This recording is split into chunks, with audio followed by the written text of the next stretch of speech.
My question is to the Minister for Industry and Science. How will the National Reconstruction Fund help Australia to meet key national challenges, including creating new, high-skilled, secure jobs? Why is this important, and what are the risks to these reforms passing parliament? Give the call to the Minister for Industry and Science. Order.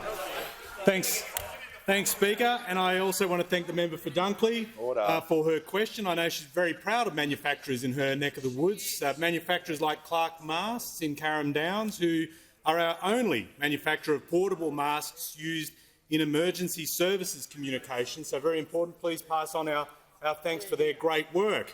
National Reconstruction Fund is all about jobs. It's about creating real paying, secure work in our regions through to remote Australia, jobs in our outer suburbs as well, and including our suburbs like Carrum Downs, I might add. Jobs across the whole supply chain, high-vis jobs, tech jobs and sustainable jobs creation is at its heart. We want Australia to be a country that makes things, and the National Reconstruction Fund is part of that plan.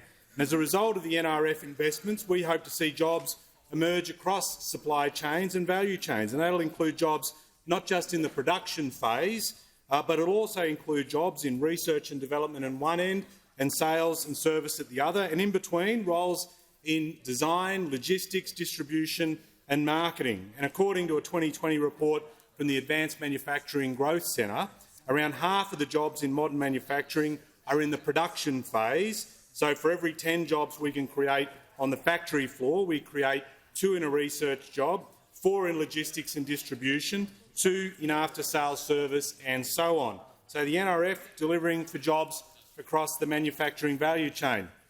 But I'm asked about risks. And I don't want to say it, but I've got to introduce you to the Demolition Coalition. The Wreckers, define opposition purely defined by opposition for its own sake. And the contrast couldn't be clearer, Speaker. We're about building a nation up. They're about knocking stuff down. We're about more made in Australia. They're about more made overseas. We're about more manufacturing jobs onshore. They're happy to see them go offshore.